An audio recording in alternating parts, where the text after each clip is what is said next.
জান্নাতে যাওয়া সহজ, এটারে কেন কঠিন বানান আপনারা? বাপ মারা গেলে 3 দিন 40 কেন করেন? কেন ইসলামটাকে কঠিন বানান?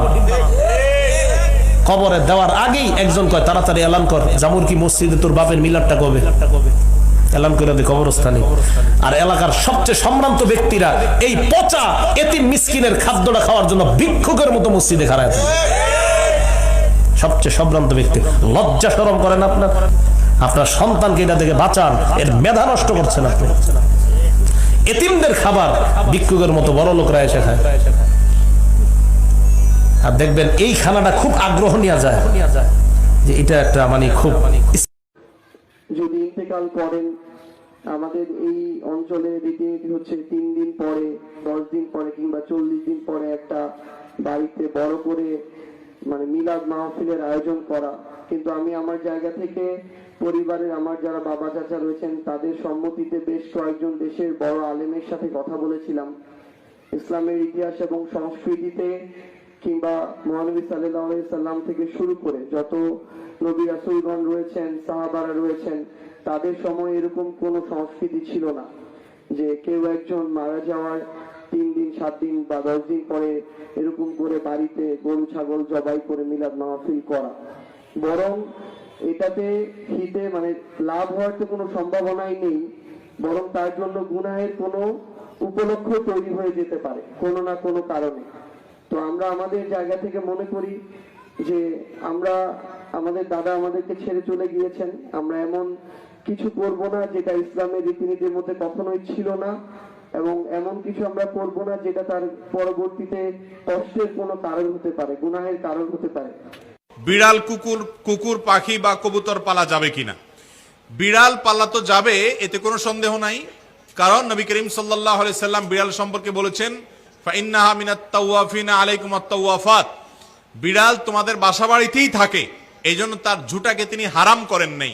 বিড়াল যদি কোনো কিছুতে মুখ দেয় তাহলে কুকুর মুখ দিলে যেরকম হারাম হয়ে যায়, নাপাক হয়ে যায়, বিড়াল যদি মুখ দেয় বিড়ালের ঝুঁটা কি হয় না? নাপাক হয় না। এই জন্য বিড়াল পালা জায়েজ আছে, বিশেষ করে ইঁদুরের উপদ্রব থেকে বাঁচার জন্য, কিংবা এমনি আদর করে আপনি বিড়াল পালেন, কোনো অসুবিধা নাই। আপনারা সবাই জানেন একজন সাহাবী ছিলেন, নাম হলো আবু হুরায়রা। নাম শুনছেন না? রাদিয়াল্লাহু তাআলা আনহু। ওনার নাম কিন্তু আসলে আবু হুরায়রা ছিল না, ওনার নাম ছিল প্রসিদ্ধ মত অনুযায়ী আব্দুর রহমান। আরো অনেকগুলো মত আছে ওনার নাম নিয়ে, কিন্তু ওনার নাম পরে আবু হুরায়রা উঠে গেছে। কিভাবে? ওনার একটা বিড়াল ছিল, জামার হাতার ভিতরে এই বিড়াল ভরে অনেক সময় মসজিদে নিয়ে আসতেন। তো একবার নবী করিম সাল্লাল্লাহু আলাইহি ওয়াসাল্লাম তার ওই বিড়াল দেখে, তার সবসময় তার সাথে সাথে বিড়ালটা থাকে, এটা দেখে তাকে বললেন, ও বিড়ালের বাপ। আবু হুরায়রা মানে বিড়ালের বাপ।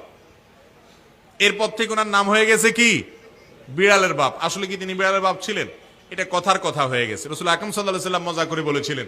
তো তারপর থেকে ওই নামে তিনি পরিচিত হয়ে গেছেন।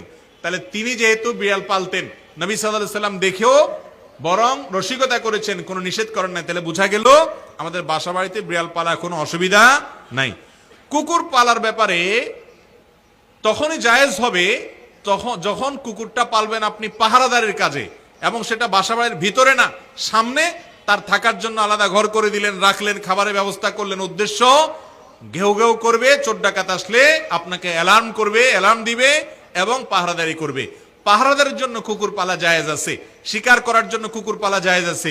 আমাদের দেশ সহ পৃথিবীর সব দেশে বিভিন্ন আইন শৃঙ্খলা রক্ষাকারী বাহিনীরা তারা বিভিন্ন কুকুর পোষেন। সে কুকুরগুলো সিকিউরিটিতে তাদের হেল্প করে থাকেন এবং তাদেরকে প্রশিক্ষণ দেওয়া হয়ে থাকে। এগুলো সবগুলো জায়েজ আছে। কিন্তু বাসা বাড়িতে কুকুর পোষা, এটা ইসলামী শরিয়ার দৃষ্টিকোণ থেকে শখের বশে কুকুর পোষা, এটা জায়েজ নয়। আর আমরা তো কিছু হলেই গালে থাপ্পড় মারি না, এটা করি না? এই হাদিসটা মনে রাখবেন, মানুষের গালে মারা নিষেধ আছে, জানতেন? আর মানুষের চেহারার মধ্যে মারা নিষেধ আছে। এই গালে চর মারা, গালে নাকে ঘুষি মারা, এই জিনিসগুলো নিষেধ আছে। কারণ এই চেহারাটা আল্লাহ রাব্বুল আলামিন, আদম সন্তানের এই স্ট্রাকচারটা আল্লাহ রাব্বুল আলামিন সূরা সদের মধ্যে বলেছেন, খলাকতু বিয়াদাই, আমি নিজ হাতে সৃষ্টি করেছি।